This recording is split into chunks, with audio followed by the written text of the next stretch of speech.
এক গভীর রাত্রিতে আবু জাহেলের নেতৃত্বে কয়েকজন কাফের যোদ্ধা নবী মুহাম্মদ সাল্লাল্লাহু আলাইহি সাল্লামের বাড়িটিকে চারদিক থেকে ঘিরে ফেলে। প্রত্যেকের হাতে ছিল খোলা তরবারি এবং তাদের একমাত্র উদ্দেশ্য ছিল যখন নবী মুহাম্মদ সাল্লাল্লাহু আলাইহি সাল্লাম তাহাজ্জুদ নামাজ পড়ার জন্য বাইরে বের হবেন তখন তাকে নির্মমভাবে হত্যা করা হবে। অন্যদিকে মহান রব্বুল আলামিন ফেরেশতা জিবরাইল আলাইহিস সালামকে নবী মুহাম্মদ সাল্লাল্লাহু আলাইহি সাল্লাম এর বাড়িতে পাঠিয়ে দেন। ফেরেশতা জিবরাইল আলাইহিস সালাম এসে নবী মুহাম্মদ সাল্লাল্লাহু আলাইহি সাল্লামকে ঘুম থেকে জাগিয়ে তোলেন এবং বলেন, হে রাসূলুল্লাহ, এই বাড়িতে আর এক মুহূর্ত থাকা সম্ভব নয়। কাফের যোদ্ধারা চারদিক থেকে আপনার বাড়িটিকে ঘিরে রেখেছে। আপনি যখন বাড়ি থেকে বের হবেন তখন তারা আপনাকে হত্যা করে ফেলবে। এখনই আপনার এই বাড়ি ছেড়ে মদিনার দিকে হিজরত করতে হবে। নবী মুহাম্মদ সাল্লাল্লাহু আলাইহি সাল্লাম এর পাশেই ছিলেন হযরত আলী রাদিয়াল্লাহু তাআলা আনহু। হযরত আলী রাদিয়াল্লাহু তাআলা আনহুকে জাগিয়ে তুললেন এবং বললেন, হে আলী, আল্লাহ তাআলার পক্ষ থেকে ওই এসেছে, আমাকে মদিনার দিকে হিজরত করতে হবে। এখানে আর এক মুহূর্ত থাকা সম্ভব নয়। আবু জেহেলের নেতৃত্বে কয়েকজন কাফের আমার বাড়িটিকে চারদিক থেকে ঘিরে ফেলেছে। হযরত আলী রাদিয়াল্লাহু তাআলা আনহু বললেন, হে রাসূলুল্লাহ, আপনি আর এক মুহূর্ত দেরি করবেন না, আপনি মদিনার দিকে যাত্রা করুন। আমি আলী আপনার জায়গায় আপনার চাদর গায়ে দিয়ে ঘুমিয়ে থাকব। সকালবেলা কাফের বাহিনী এসে আমাকে মোহাম্মদ ভেবে টুকরো টুকরো করে ফেলবে, কিন্তু আমার এতটুকু দুঃখ থাকবে না। আমি বরং আনন্দ অনুভব করব যে আমার মাধ্যমে হলেও আল্লাহ তার নবীকে রক্ষা করেছেন। নবী বাড়ির দরজা খুলে দেন এবং এক মুষ্টি বালু হাতে নিয়ে সামনের দিকে ছিটিয়ে দেন।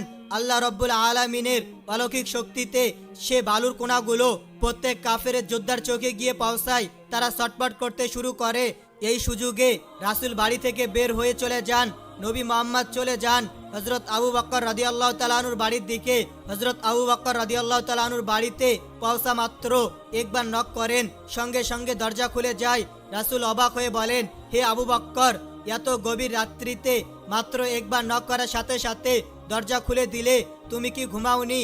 হযরত আবু বকর রাদিয়াল্লাহু তাআলা আনহু বললেন, হে আল্লাহর রাসূল, আজ থেকে 6 মাস আগে আপনি বলেছিলেন যে কোনো এক রাত্রিতে আপনি হিজরত করবেন এবং আপনার হিজরতের সাথী হব।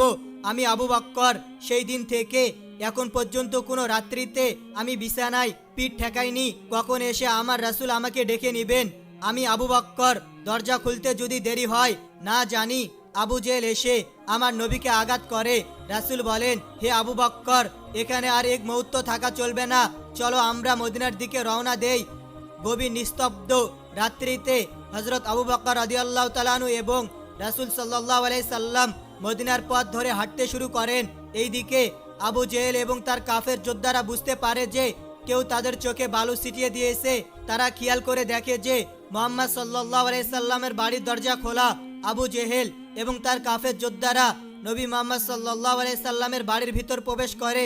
ভিতরে প্রবেশ করে তারা দেখে যে নবী মুহাম্মদ সাল্লাল্লাহু আলাইহি সাল্লামের বিছানায় নবী মুহাম্মদ সাল্লাল্লাহু আলাইহি সাল্লামের চাদর গায়ে দিয়ে হযরত আলী রাদিয়াল্লাহু তাআলা আনহু শুয়ে আছেন। হযরত আলী রাদিয়াল্লাহু তাআলা আনহুকে বলে, মুহাম্মদ কোথায়? হযরত আলী রাদিয়াল্লাহু তাআলা আনহু সিংহের মতো উত্তর দেন, আমি কি জানি, তোমরাই তো তাকে পাহারা দিচ্ছিলে, তোমরাই বলো তিনি কোথায়। এই বলে হযরত আলী রাদিয়াল্লাহু তাআলা আনহু সেখান থেকে চলে যান। এরপর আবু জেহেল এবং তার যোদ্ধারা নবী করিম সাল্লাল্লাহু আলাইহি সাল্লামের পায়ের ছাপ অনুসরণ করে হযরত আবু বকর রাদিয়াল্লাহু তাআলা আনহুর বাড়ির দিকে চলে আসে। আবু জেহেল হযরত আবু বকর রাদিয়াল্লাহু তাআলা আনহুর বাড়ির দরজায় এসে জোরে জোরে আঘাত করতে শুরু করে। হযরত আবু বকর রাদিয়াল্লাহু তাআলা আনহুর ছোট্ট মেয়ে আসমা দরজা খুলে দেয়। আবু জেহেল জিজ্ঞাসা করে, এখানে কি মুহাম্মদ সাল্লাল্লাহু আলাইহি সাল্লাম এসেছিলেন? ছোট্ট মেয়ে আসমা উত্তর দেয়, আমি তো জানি না, আমি ঘুমিয়েছিলাম। আবু জেহেল বলে, তোমার পিতা আবু বকর কোথায়? আসমা বলে, আমার পিতা তো বাড়িতে নেই, তিনি কোথায় আছেন আমি জানি না। আবু জেহেল রাগে ক্রোধে ফেটে পড়ে। ছোট্ট মেয়ে আসমার মাথায় এমন জোরে আঘাত করে যে সঙ্গে সঙ্গে আসমার কান ফেটে রক্ত বের হতে লাগে এবং আসমা মাটিতে পড়ে গিয়ে গড়াগড়ি করে চিৎকার করতে লাগে এবং বলতে লাগে, বাবা বাবা, আবু জেহেল আমাকে মেরে ফেলেছে। অন্যদিকে রাসূল সাল্লাল্লাহু আলাইহি সাল্লাম এবং হযরত আবু বকর রাদিয়াল্লাহু তাআলা আনহু মরুর পথ ধরে মদিনার দিকে যাচ্ছিলেন। হঠাৎ ছোট্ট মেয়ে আসমার কান্না হযরত আবু বকর রাদিয়াল্লাহু তাআলা আনহুর কান পর্যন্ত পৌঁছে যায়। হযরত আবু বকর রাদিয়াল্লাহু তাআলা আনহু স্পষ্ট শুনতে পান যে তার মেয়ে আসমা বাবা বাবা বলে চিৎকার করেছে। সঙ্গে সঙ্গে হযরত আবু বকর রাদিয়াল্লাহু তাআলা আনহু থেমে যান এবং নবী মুহাম্মদ সাল্লাল্লাহু আলাইহি সাল্লামকে বলেন, হে রাসূলুল্লাহ, আমার বাড়িতে মনে হয় আবু জেহেল এসেছে। আমার খোঁজে আমাকে না পেয়ে মনে হয় আমার ছোট্ট মেয়ে আসমার উপর অত্যাচার করেছে। নবী কমল সুরে বলেন, হে আবু বকর, তুমি কি তাহলে বাড়ি ফিরে যেতে চাও? হযরত আবু বকর রাদিয়াল্লাহু তাআলা আনহু উত্তর দেন, হে রাসূলুল্লাহ, আমার ছোট্ট মেয়ে আসমাও যদি নয়, আমার পরিবারের প্রত্যেক মানুষকে যদি আবু জেহেল নির্মমভাবে হত্যা করে, তারপরেও আমি আবু বকর নবীকে ছেড়ে পিছনে যাব না। হে রাসূলুল্লাহ, চলুন, আর এক মুহূর্ত দেরি করা যাবে না, আমাদের মদিনার দিকে অগ্রসর হতে হবে। এই বলে হযরত আবু বকর রাদিয়াল্লাহু তাআলা আনহু এবং নবী করিম সাল্লাল্লাহু আলাইহি সাল্লাম মদিনার দিকে এগোতে যেতে লাগলেন। এক সময় রাসূল সাল্লাল্লাহু আলাইহি সাল্লাম বলেন, হে আবু বকর, শবে সাদিক হয়ে গিয়েছে, একটু পরেই কিন্তু সকাল হয়ে যাবে এবং সকালে কাফের বাহিনী আমাদের দূর থেকে লক্ষ্য করতে পারে, তাই কোনো এক জায়গায় আমাদের আশ্রয় নিতে হবে। হযরত আবু বকর রাদিয়াল্লাহু তাআলা আনহু বলেন, হে রাসূলুল্লাহ, সামনে একটি পাহাড় দেখা যাচ্ছে, সেই পাহাড়ের কোনো এক গুহায় আমরা আশ্রয় নিব। রাসূল সাল্লাল্লাহু আলাইহি সাল্লাম এবং হযরত আবু বকর রাদিয়াল্লাহু তাআলা আনহু সেই পাহাড়ে ওঠেন। আবু বকর রাদিয়াল্লাহু তাআলা আনহু বলেন, হে রাসূলুল্লাহ, পাহাড়ের গুহায় অনেক বিষাক্ত সাপ থাকতে পারে, আপনি একটু বাইরে অপেক্ষা করুন, আমি ভিতরটা পরীক্ষা করে আসি। এই বলে হযরত আবু বকর রাদিয়াল্লাহু তাআলা আনহু গুহার ভিতরে প্রবেশ করেন এবং গুহাটি পরিষ্কার করে তারপর রাসূল সাল্লাল্লাহু আলাইহি সাল্লামকে ডেকে নেন। মরুভূমির বুকে নবী মুহাম্মদ সাল্লাল্লাহু আলাইহি সাল্লাম হাঁটতে হাঁটতে প্রচণ্ড ক্লান্ত হয়ে পড়েছিলেন। নবী মুহাম্মদ সাল্লাল্লাহু আলাইহি সাল্লাম হযরত আবু বকর রাদিয়াল্লাহু তাআলা আনহুর উরুর উপর মাথা রেখে একটু বিশ্রাম নিতে শুরু করলেন। হযরত আবু বকর রাদিয়াল্লাহু তাআলা আনহু খেয়াল করেন যে পাহাড়ের গুহার ভিতরে অনেক বিষাক্ত সাপের গর্ত দেখা যায়। হযরত আবু বকর রাদিয়াল্লাহু তাআলা আনহু ভাবলেন যে না জানি এই গর্তগুলো থেকে বিষাক্ত সাপ বের হয়ে এসে আল্লাহর নবীকে আঘাত করে। এইভাবে হযরত আবু বকর রাদিয়াল্লাহু তাআলা আনহু গর্তগুলো বন্ধ করতে শুরু করেন। হযরত আবু বকর রাদিয়াল্লাহু তাআলা আনহুর শরীরে একটি চাদর ছিল, তিনি চাদরটি ছিঁড়ে ছিঁড়ে প্রত্যেকটি গর্ত বন্ধ করতে লাগেন, কিন্তু একটি গর্ত বন্ধ করার মতো চাদর আর তার কাছে ছিল না। হযরত আবু বকর রাদিয়াল্লাহু তাআলা আনহু তখন সেই গর্তটি নিজের পা দিয়ে চেপে ধরে রাখেন, যাতে সেই গর্ত থেকে কোনো বিষাক্ত সাপ বের হতে না পারে। হযরত আবু বকর রাদিয়াল্লাহু তাআলা আনহু সেই গুহার মুখে দৃঢ়ভাবে পা রেখে আগলেছিলেন। সেই গর্তের অন্ধকার গভীরে লুকিয়েছিল এক বিষাক্ত সাপ। সাপটি বারবার গর্ত থেকে বেরিয়ে আসার জন্য ছটফট করছিল, কিন্তু হযরত আবু বকরের অটল পা তাকে বাধা দিচ্ছিল। এক পর্যায়ে সেই বিষধর সাপ তার পায়ে আঘাত করলো। একবার নয়, পরপর 3 বার তীব্র ব্যথা ছড়িয়ে পড়ল তার শরীরে।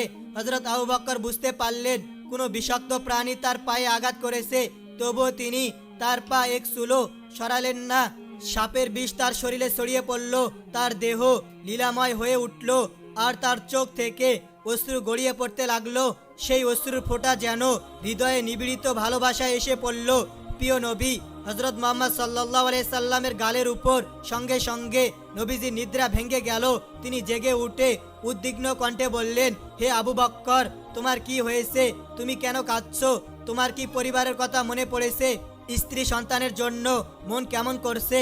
হযরত আবু বকর রাদিয়াল্লাহু তাআলা আনহু গভীর ভক্তি ও ভালোবাসায় বললেন, ইয়া রাসূলুল্লাহ, হে আল্লাহর প্রিয় নবী, আমি আল্লাহর কসম করে বলছি, আমার স্ত্রী সন্তান বা পরিবারের প্রতি মায়া মমতা কখনো আপনার প্রতি আমার ভালোবাসার চেয়ে বড় হতে পারে না। আমি কাঁদছি কারণ সম্ভবত কোনো বিষাক্ত সাপ আমার পায়ে কামড় দিয়েছে। এই কথা শুনে প্রিয় নবী মুহাম্মদ সাল্লাল্লাহু আলাইহি সাল্লাম তৎক্ষণাৎ হযরত আবু বকরের পায়ে তার মুবারক মুখের লালা লাগিয়ে দিলেন। আল্লাহ রব্বুল আলামিনের অশেষ কুদরতে মুহূর্তের মধ্যে হযরত আবু বকর সাপের বিষ থেকে সম্পূর্ণ মুক্ত হলেন। এমন সময় আবু জেহেলের নেতৃত্বে কাফের বাহিনী সেই পাহাড়ে পৌঁছে যায়। তারা নবী মুহাম্মদ সাল্লাল্লাহু আলাইহি সাল্লাম এবং হযরত আবু বকর রাদিয়াল্লাহু তাআলা আনহুর পায়ের ছাপ অনুসরণ করে সেই পাহাড়ের গুহার কাছে চলে যায় এবং তারা একে অপরকে বলতে লাগে, কি ব্যাপার, এখান থেকে আর কোনো দিকে পায়ের ছাপ দেখা যাচ্ছে না। আবু জেহেল তাদের আদেশ দেয়, তোমরা পাহাড়ে ভালোভাবে অনুসন্ধান করো, নিশ্চয় পাহাড়ের মধ্যেই মুহাম্মদ সাল্লাল্লাহু আলাইহি সাল্লাম লুকিয়ে আছেন, তাকে পাওয়া মাত্রই তোমরা হত্যা করবে। আবু জেহেলের যোদ্ধাগণ পাহাড় তল্লাশি করতে শুরু করে। তারা তল্লাশি করতে করতে এক পর্যায়ে সেই গুহার সামনে চলে যায়, যে গুহায় নবী মুহাম্মদ সাল্লাল্লাহু আলাইহি সাল্লাম এবং হযরত আবু বকর রাদিয়াল্লাহু তাআলা আনহু আশ্রয় নিয়েছিলেন। মহান রব্বুল আলামিনের আদেশে সেই পাহাড়ের গুহার মুখে একটি মাকড়াসা এসে জাল বনে এবং একটি কবুতর সেই পাহাড়ের গুহার মুখে বাসা বেঁধে ডিম পাড়তে থাকে। আবু জেহেলের দুইজন কাফের যোদ্ধা সেই গুহার কাছে এসে একজন কাফের যোদ্ধা বলে, আমি নিশ্চিত এই গুহার ভিতরেই মোহাম্মদ এবং আবু বকর ঢুকেছে। অন্যজন কাফের যোদ্ধা বলে, আরে বোকা, এই গুহার ভিতরে মানুষ কি করে ঢুকবে? তুমি দেখছো না এই গুহার মুখে মাকড়াসা জাল রয়েছে এবং গুহার সামনে একটি কবুতর ডিম পাড়ছে।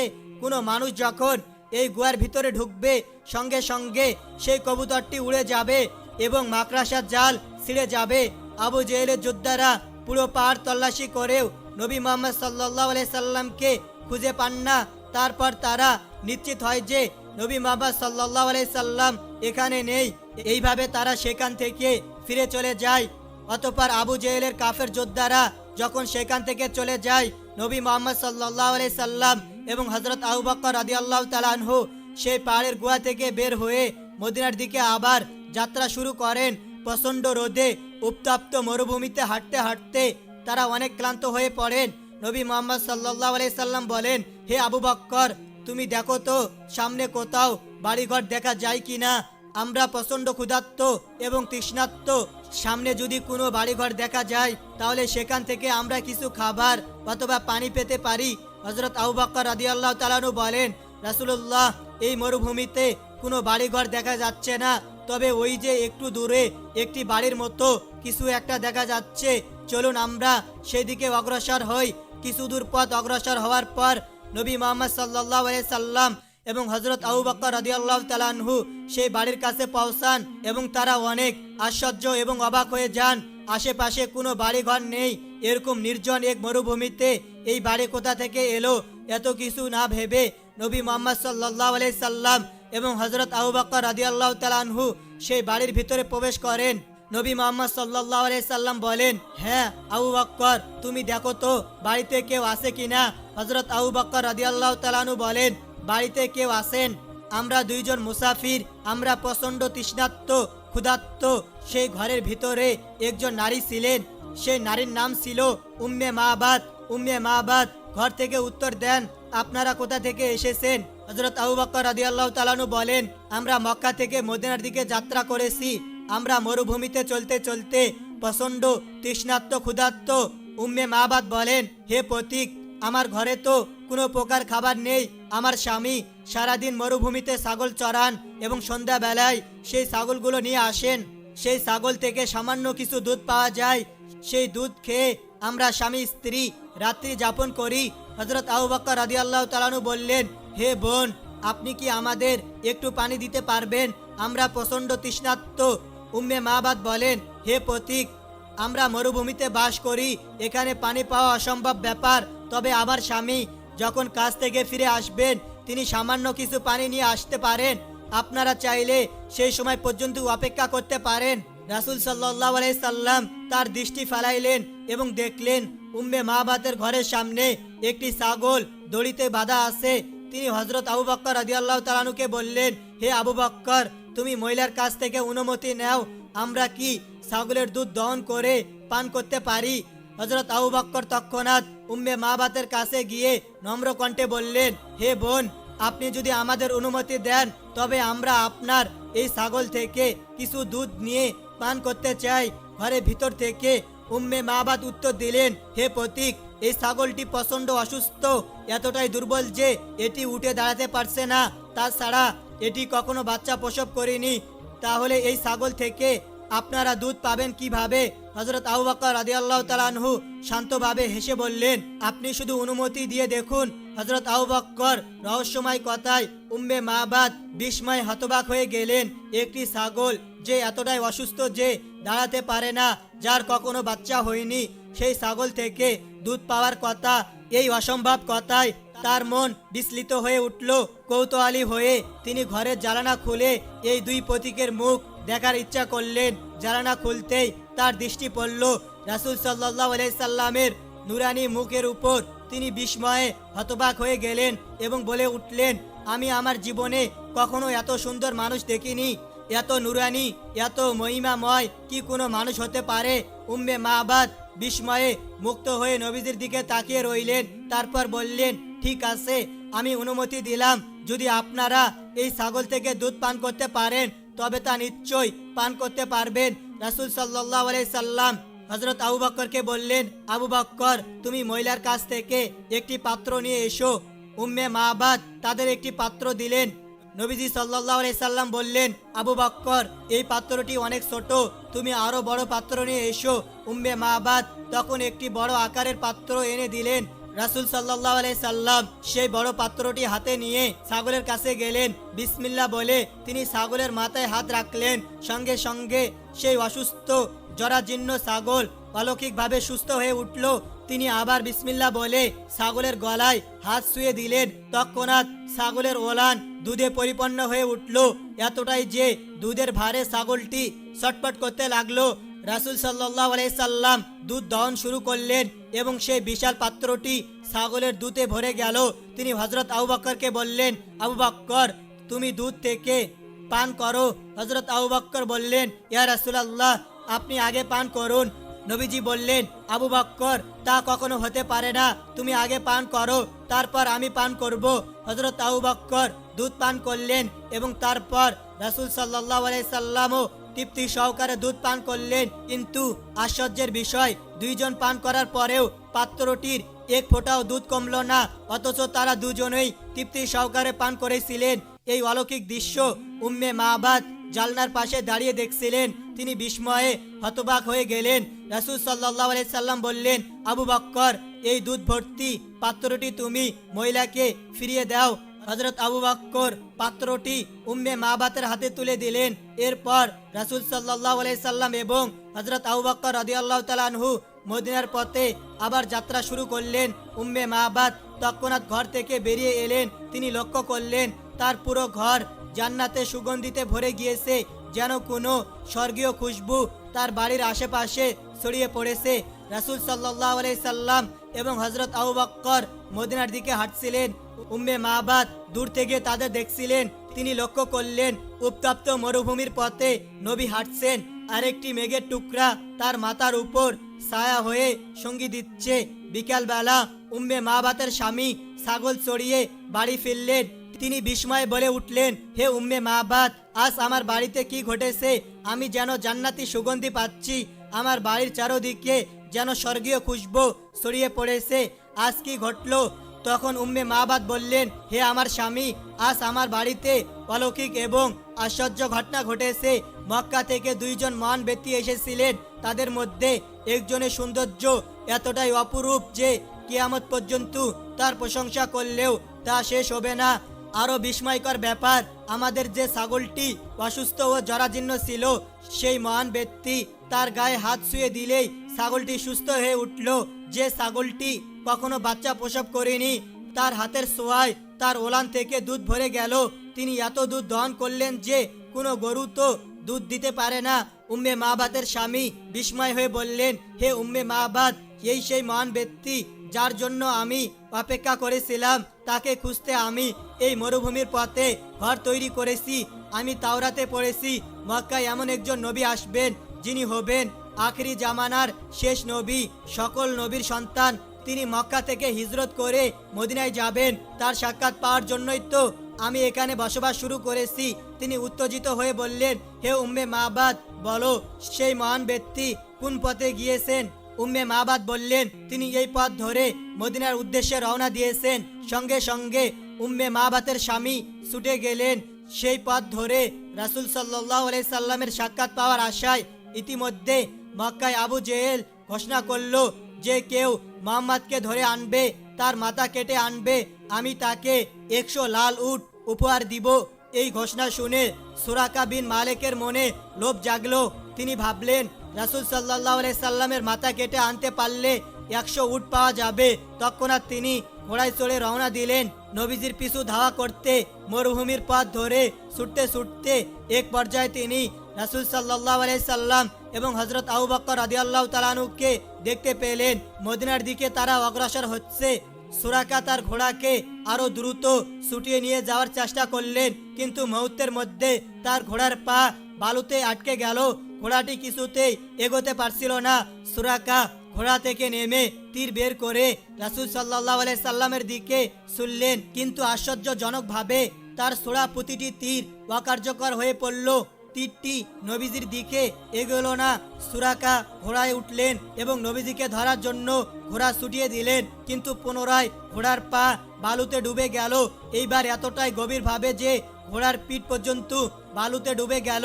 সুরাকা আবার নেমে তীর ছুড়লেন, কিন্তু আগের মতোই সব তীর ব্যর্থ হলো। এখন সুরাকা বিন মালিক এর মনে হলো নিশ্চয় এই দুজনকে কেউ হেফাজত করেছে, তা না হলে তার মতো শক্তিশালী যোদ্ধার হাত থেকে তারা বেঁচে যায় কিভাবে। তিনি দূর থেকে ডাক দিলেন, ইয়া মোহাম্মদ। তার ডাক শুনে থেমে গেলেন। সুরাকা ছুটে গিয়ে নবীজির কাছে পৌঁছাইলেন এবং বললেন, হে মোহাম্মদ ইবনে আব্দুল্লাহ, আমি এসেছিলাম আপনাকে হত্যা করতে, কিন্তু এখন আমার মনে হচ্ছে আপনাকে উপর থেকে কেউ হেফাজত করেছে। আপনার জন্য আমার শুভকামনা। আপনি নিরাপদে মদিনায় পৌঁছে যান। এই বলে সুরাকা কিছু খাবার ও পানি নবীজিকে দিতে চাইলেন, কিন্তু রাসূলুল্লাহ সাল্লাল্লাহু আলাইহি সাল্লাম তা গ্রহণ করলেন না। তিনি বললেন, তোমার দেওয়া খাবার বা পানির কোনো প্রয়োজন আমার নেই, তবে আমি তোমাকে অনুরোধ করছি, আমি মদিনার পথে রওনা হয়েছি, এই কথা তুমি কাউকে বলবে না। সুরাকা সেখান থেকে বিদায় নিয়ে মক্কার দিকে ফিরে গেলেন। মক্কায় ফিরে সুরাকা দেখলেন 100টি উট পাওয়ার আশায় 100 জন মক্কাবাসী 100টি উটের লোভে রাসূল সাল্লাল্লাহু আলাইহি সাল্লামের মাথা কাটতে রওনা দিয়েছে। সুরাকা তাদের থামিয়ে বললেন, তোমরা কোথায় যাচ্ছ? তারা বলল, মুহাম্মাদের মাথা কাটতে। সুরাকা বললেন, এই দিকে মুহাম্মদ নেই, আমি অনেক দূর পর্যন্ত গিয়েছিলাম, কিন্তু তাকে কোথাও পাইনি। তার কথায় বিশ্বাস করে সকলে মক্কায় ফিরে গেল। অন্যদিকে মদিনার মানুষ রাসূল সাল্লাল্লাহু আলাইহি সাল্লামের আগমনের জন্য অধীর আগ্রহে অপেক্ষা করছিলেন। রাসূল সাল্লাল্লাহু আলাইহি সাল্লাম এবং হযরত আবু বকর 4 দিন ধরে মরুভূমির পথ পাড়ি দিলেন। মদিনার শিশুরা নবীজির নুরানি মুখ দেখার আশায় খেজুর গাছের ডালে উঠে মরুভূমির পথের দিকে তাকিয়ে থাকত। একদিন দুপুরে প্রচণ্ড রোদে মদিনার মানুষ নবীজিকে বরণ করতে সীমান্তে অপেক্ষা করছিলেন। এক ইহুদি কোনো কাজে পাহাড়ে উঠেছিলেন। সেখান থেকে সে দেখলো মরুভূমির পথ ধরে 2 জন সাদা পোশাক পরা ব্যক্তি এগিয়ে আসছেন। তার মনে কোনো সন্দেহ রইল না যে এই 2 জনের একজন নিশ্চয় রাসূল সাল্লাল্লাহু আলাইহি সাল্লাম। সে তৎক্ষণাৎ পাহাড় থেকে নেমে মদিনায় খবর ছড়িয়ে দিল, যার জন্য আমরা অনেক দিন ধরে অধীর আগ্রহে অপেক্ষা করছি, তিনি এসে গিয়েছেন। এই খবর মদিনার প্রতিটি ঘরে পৌঁছে গেলে শিশু, কিশোর, বৃদ্ধ সকলে মদিনায় সে সীমান্তে ছুটে গেল নবীজিকে বরণ করতে। মদিনাবাসী সাদরে রাসূল সাল্লাল্লাহু আলাইহি সাল্লামকে গ্রহণ করলেন। শিশুরা দপ বাজিয়ে কবিতা আবৃত্তি করে তাকে শুভেচ্ছা জানাতে লাগলো। প্রিয় দর্শক, আজকের ভিডিও এই পর্যন্তই। আশা করি আপনারা ভালো থাকবেন, সুস্থ থাকবেন এবং পরবর্তী ইসলামিক ভিডিও পেতে অবশ্যই ভিডিওটিতে লাইক দিয়ে চ্যানেলটি সাবস্ক্রাইব করে রাখবেন।